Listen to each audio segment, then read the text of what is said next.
So the question that we're trying to answer today is why does God test Abraham, number one, and why is it that he's telling him to kill Isaac? Especially right here, how can God command us not to murder and tell Abraham to kill his own son? And that's what we'll go over today. Okay, the first thing is that I don't know if there will be, at least this is my opinion, I don't know if there's a 100% satisfying answer, to tell you the truth. For me, at least, okay? But for some of you guys, maybe there's a satisfying answer for you. So what I'm trying to tell you guys is that this is not an easy thing. This is very difficult, okay? I mean, this goes against everything that we know about life. Like, especially me, now that I'm a parent, like, when I was actually preparing for this, I almost like scrapped it. I almost said, I can't do this. I'll go to the next one. Because like now that I'm a parent, this hits very different than when I did not have a kid. Okay, so just letting you guys know, this is not an easy thing at all by any means. Okay, but again, it's in the Bible, and so we can't just say, oh, let's just skip this part because we don't like it or we don't feel comfortable. We got to deal with it. And even though I don't know if there's a satisfying answer to it, let's see if there's something. Okay, the first thing we have to understand is this statement in itself, God instructs to kill, is actually incorrect. Okay, what does it say here? It says offer him as a burnt offering. Okay, that's very different. Again, for atheists and agnostic, and for some of you guys say that's the same thing. But that's very, very different. Okay, if God just says, go kill Isaac and go offer him as a burnt offering, that's a two different thing. Why? Because killing is just like without any reason, but burnt offering, there's actually some kind of reason to it. Does that make sense? It's wrong. I'm not saying it's right. It doesn't make it right. But at least there might be some reason behind it. Does that make sense?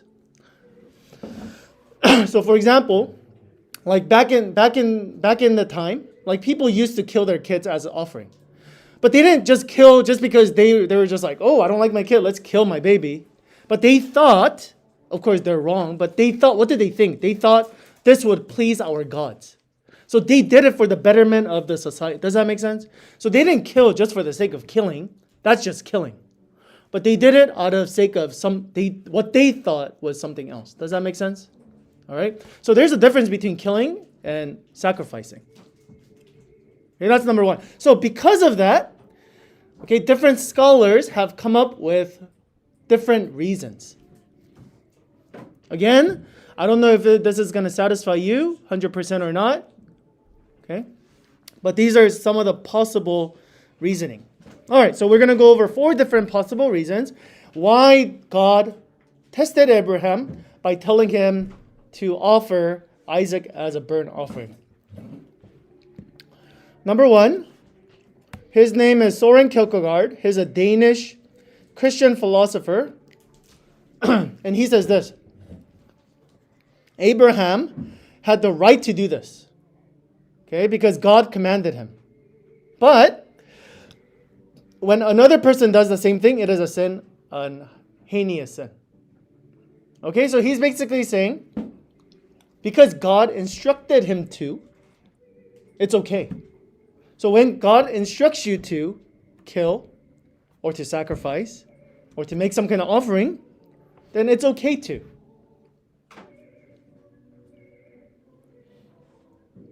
But if somebody else does it, just because they think it's right or they want to do it or whatever, then it's a sin. So therefore, because God commanded it, it's okay. So now, I'll give you guys time. Why don't you guys go over this one? There's a major flaw to this argument. Okay, he's a really good Christian philosopher, but I think at least for me personally, I don't think he's correct. But what would be like the big flaw of this thing? That someone would say like, I just like that lady. Okay. God told me to. Okay, so it's very subjective then. Okay, because how do we know whether God? Okay. So it's very subjective. Okay, what else? Any other arguments against this?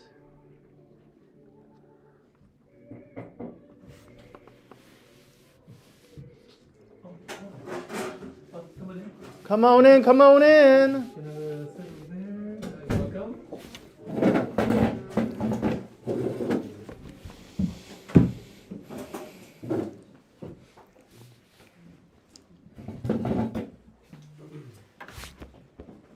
What's your name? Isaiah. Isaiah? Isaiah. Isaiah. Yeah. Nice to meet you. I'm Gideon. Isaiah. Welcome, Isaiah. Hi. Okay, so second one is then the moral law, like God's moral law. It's relative as well. If God wants to change it, then it's okay. As long as God says it's okay, then it's okay. It's not, then there is no objective moral law. Okay, so it's problematic. All right, second one. This is interesting. Okay. This is by another pastor. His name is Tim Keller. He's actually one of my favorite pastors, if you haven't noticed. He says this: Isaac had become an idol for Abraham. Okay? It had become the ultimate thing in his life. Therefore, this was a surgery to his cancerous heart. So this was the only thing that God could have done to release Isaac. Like, he had to do surgery on Abraham's heart. Now, this is the argument, okay? Let me set it up for you guys. I think you guys are busy writing notes. Do we have one more paper for, is it Isaiah? Isaiah. Isaiah. How do you pronounce it? How do you spell that? Azai. Oh, okay. Thank you. We're right here, right now. This part right here. Yeah. Okay, so let's go over the timeline of Abraham, okay? If you guys remember, God calls Abram, he's not Abraham yet. God calls Abram out of his house. He says, get out of your house. And then he says, I will bless you. He's 75 years old at this time. Okay? God promises that his descendant will be like the stars of the sky. Somewhere along this journey. We don't know how old he is. Okay, so God tells him, hey, leave your house. I will bless you. And then after that, he says, hey, your descendant, your clan, it's going to be huge. Okay, but what was the problem? He didn't have any kids. Okay, he didn't have any kids. Okay. So he said, oh, maybe that means, my wife right now, Sarah, we can't have kids. So maybe God means I have to have another wife and then have a kid. And so a kid is born and his name is Ishmael. And then he's 86 years old. Not Ishmael, but Abraham at that time is 86 years old. So God's promise, it happened between when he was 75 and 86. We don't know exactly when. The Bible doesn't tell us. Okay? So he finally has a kid, and he says, oh, God, you're going to bless me through my family now, through Ishmael. And God says what? No. Okay? So God promises Abraham once again, I'm going to bless you. You're going to have a large clan, everything else. Okay? But again, the problem is, God, you keep promising these things, but nothing's happening. And then finally, him and his wife, they have a kid. His name is Isaac. He is 100 years old. Okay, so how many years after actually God calls him? 25 years. Okay, so can you imagine? So this is the pastor, sorry, Tim Keller. He's the pastor. His argument is this. He basically obeyed God, left everything. And for 25 years, he was waiting for a kid so that his promise could be fulfilled. It took him 25 years. So can you imagine? I don't think we could imagine it because we can't even wait 25 minutes for something. Okay? So I think waiting 25 years, I don't know if we can comprehend that very well. But he's basically saying, like, when Isaac was born to Abraham, it meant like everything to him. Meaning in his life, purpose, identity, love, everything. Okay? He literally became everything. And then God commands Abraham to sacrifice Isaac. We don't know exactly how old. Okay, we don't know exactly how old. But before 137 years old. Okay, because Sarah died 137. But we don't know. So probably not like, probably like 130-ish maybe. We don't know exactly. Okay. But enough where Isaac could actually talk and walk with Abraham, yeah? So he was a teenager, maybe he was young adult, we don't know how old. Okay? So Tim Keller's argument is perhaps instead of God being in the center of his life, now Isaac became the center of his life. Isaac became the ultimate thing. It says, if without Isaac, I have nothing else. Okay? And then he uses this as an argument. If you remember, if you look here, it says, God said, take your son, your only son, whom you love. Okay? So a couple of things. It says, your only son. Is Isaac Abraham's only son? No, second son. Why does God use your only son, whom you love? He didn't like the other one. That's not true. Okay. Okay. Very, very untrue. Okay. So which could be the case, but no. So again, Tim Keller. Again, I'm not saying this is 100%. I don't know. Maybe it is. Maybe it's not. Again, these are possible reasons. But perhaps because of that, okay, he's basically saying, oh, you see, like Isaac had become the ultimate thing in your life. And the only way I can detach him from your heart is by giving you this command. And this is the only way. Because anything else, it would not be okay. Does the argument make sense at least? Even if you disagree, it's okay if you disagree with it. Okay? Does the argument, any question about the argument itself? Maybe I would say not that Isaac became idol already. Maybe he was going that direction. Maybe, but if Isaac was already an idol, Abraham's not going to obey God's command because he loves Isaac more than God. Why would he obey God then? That's my argument for Let's go to number 3. That was argument number 2. Possible solution number 3. Paul Copan. He's the author of the book that we're going over. Is God a moral monster? That's what we're going over. This is his argument. Abraham is the ultimate example of faith. His whole life was a series of letting go. Okay, so his whole life, God had been actually telling him to let go, let go, let go, let go. Every single time. Okay, because he's the ultimate example of what it means to have faith. So number 1 example is, remember, God called Abraham to leave his house. Is that hard? Extremely difficult. Okay? And if you guys remember, God actually didn't tell him where to go. Like, he didn't say, hey, 25 years from now, I'm going to give you a kid and, then you can go. No, he just said, leave your house. Okay? That takes tremendous amount of faith. I mean, probably for all of us, it would take a lot of faith. If God just came and said, I want to take you somewhere else. I want you to leave right now. Some of us will have a very hard time. Okay? But if God says, I'm not going to tell you where to go, just leave Dallas. Imagine how much harder that would be. Okay? So again, this idea is that like God was always calling Abraham to leave, to let go. God actually had Abraham to send Ishmael away and trust God as well.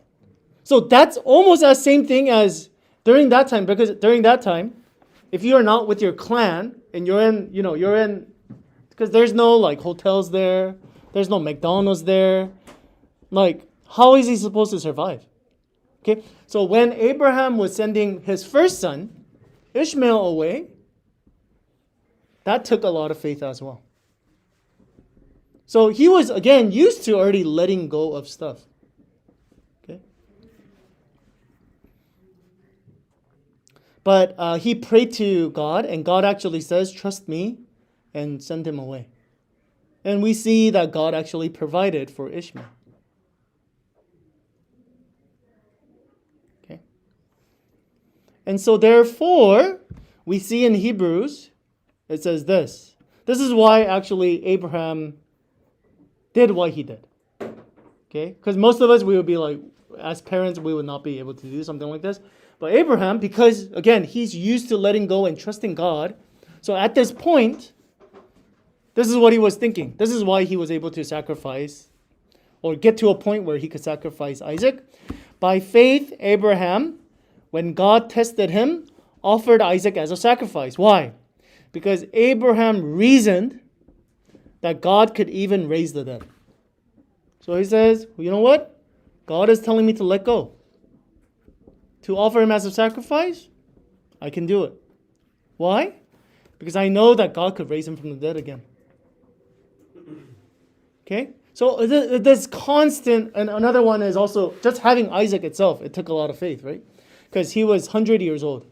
And his wife was really, really old as well. Way too old to have a kid. So again, he already had so much faith in God already. So Abraham reasoned that God could even raise the dead.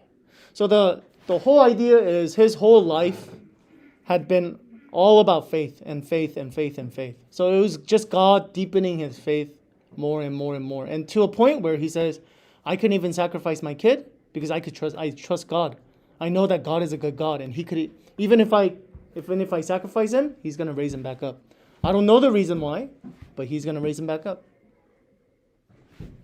Okay? That's the third possible reason why God asked him.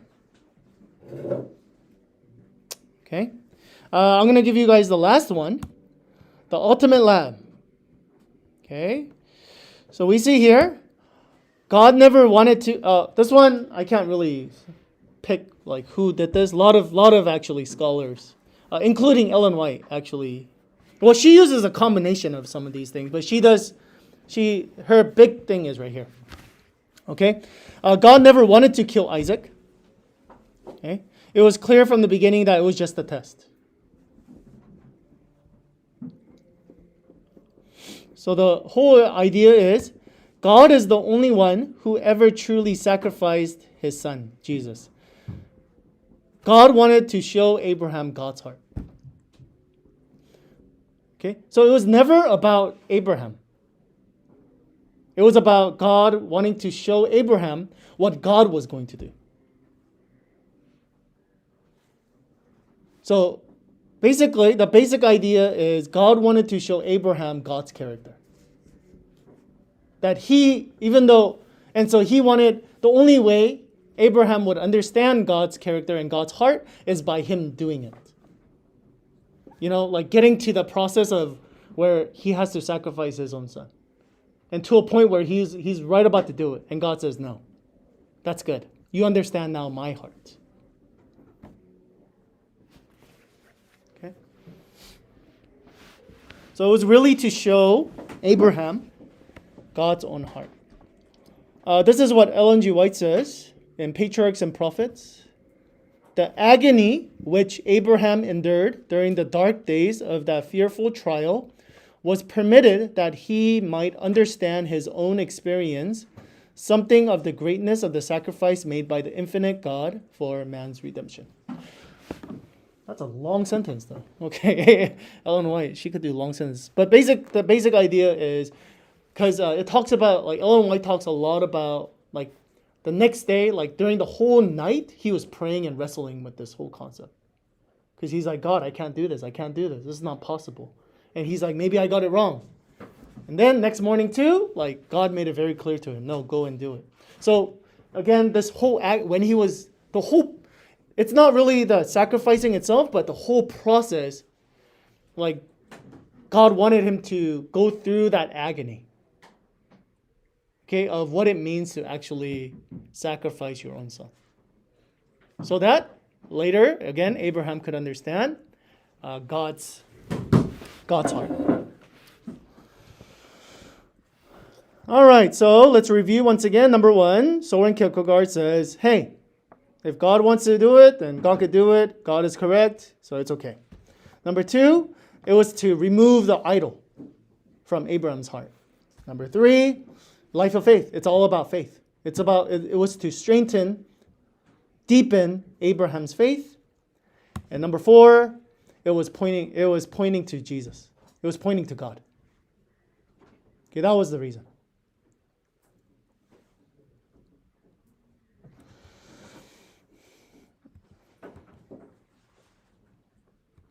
Okay, quick discussion with you guys. Which argument do you like the most, the least?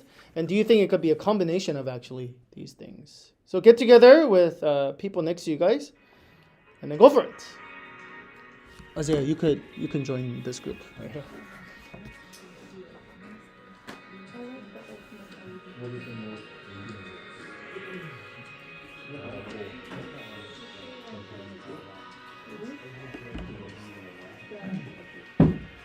so one is how do we show the sacrifice? That's not whole sacrifice. Second is like remove the idol. Third is the faith or the justice. Because it makes more sense to do it. That's the I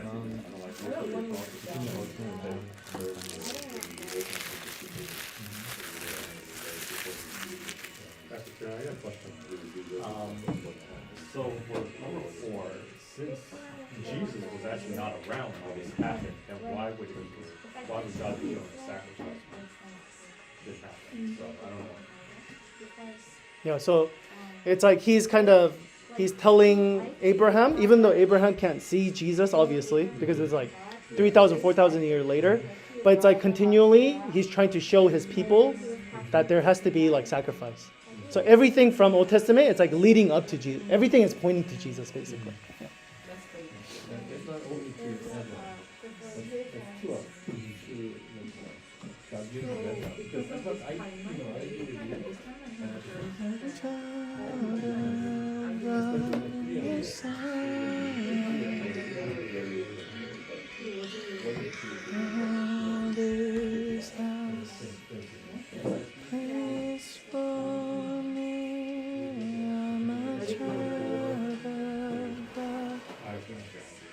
I mean, there were times that he worked.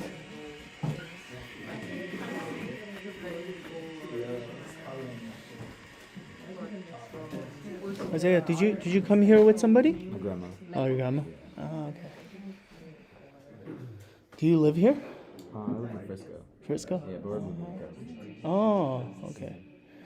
And then, how did your grandma find out about this We've church? been here before. It was when you guys were in like a house. So Oh, okay. Wait, you were here before? yeah, I don't remember. It was a while. It was probably like. Well, was I here? Do you remember if I was here? I don't remember. Oh, okay. Oh, okay. How old are you? I'm 15. 15. So what is that? You're sophomore in high school?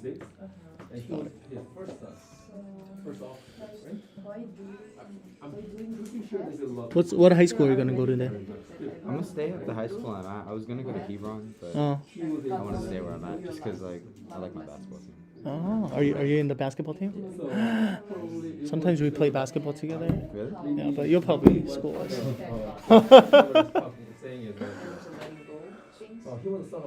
The guy who's talking right now, he's really good at basketball. So he always wants to play. So, yeah. We actually play around Frisco area too. Do you? Yeah. That's cool. I mean, we live. But you said you're moving here. Yeah, we're gonna move to Castle Hills. What was that? Castle Hills. Oh, Castle Hills? Yeah. Around that area. So you don't drive, do you? Well, I drove here.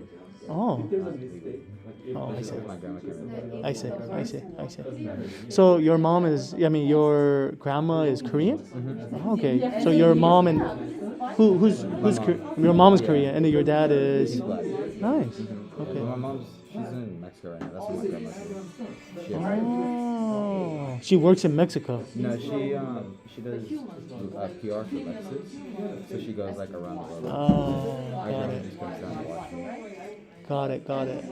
Do you have siblings as well? Yeah, I have 3 sisters and 2 brothers.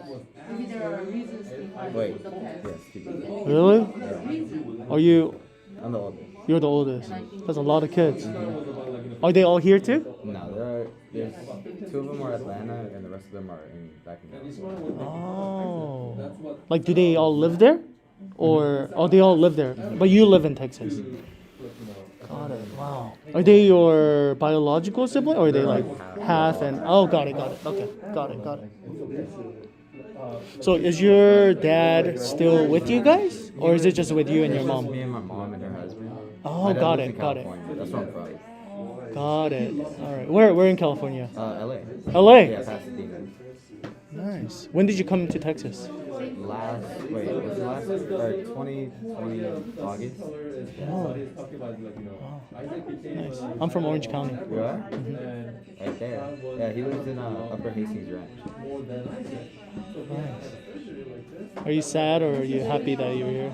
I mean, I went back to visit and it's bad. Like, just even going to downtown Pasadena was bad. Really? It's never bad. Like, there's just a lot of homeless people. It's really sad. Really? And a lot of the stores and stuff are closed. The weather's crazy here though. Yeah. The weather's crazy here. It was crazy. Yeah. Okay, let's bring it together, or do you guys need more time? We're good? You guys are good? Okay. Let's end with this concept. We're gonna skip the philosophical reflection. We'll skip that.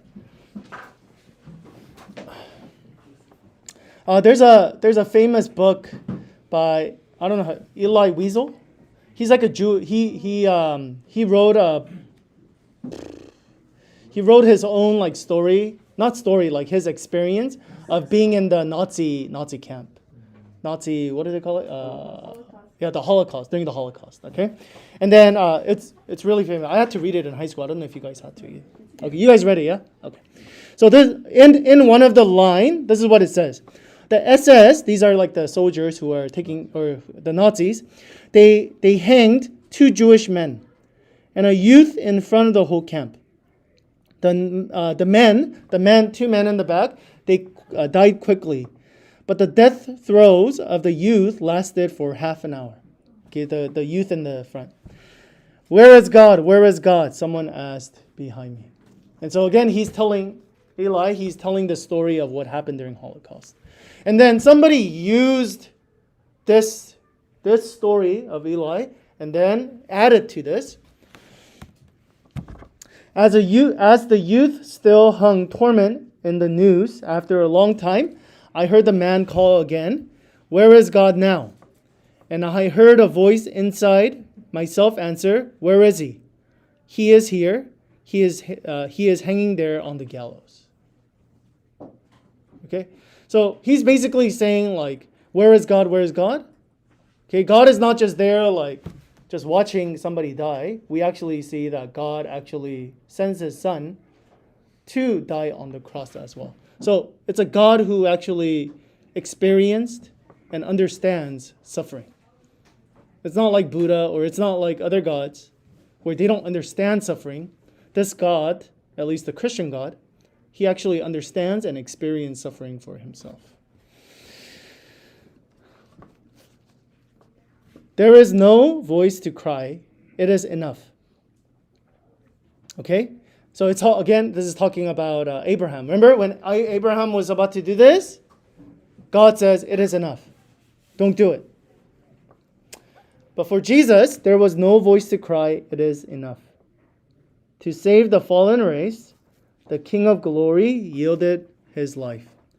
What stronger proof can be given of the infinite compassion and love of God?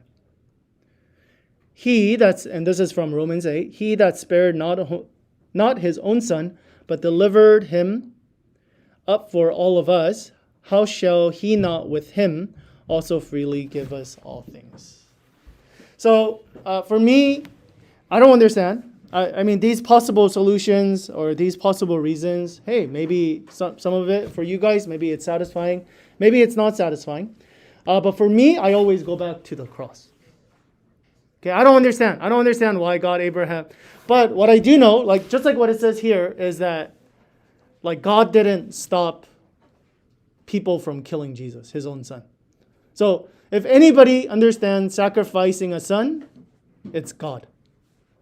Okay? And he sacrificed a son so that I don't have to sacrifice myself or I don't have to sacrifice my son. Okay? And for me, that's enough, at least. It's not 100% satisfying. Why did God ask Abraham to do this? I don't know. But at least I can trust God. Okay? Because I know that God is a good God. If he's willing to send his own son for me, then I could trust that God. Okay? All right, let's end with these two discussion questions, and then we'll end today. Go for it.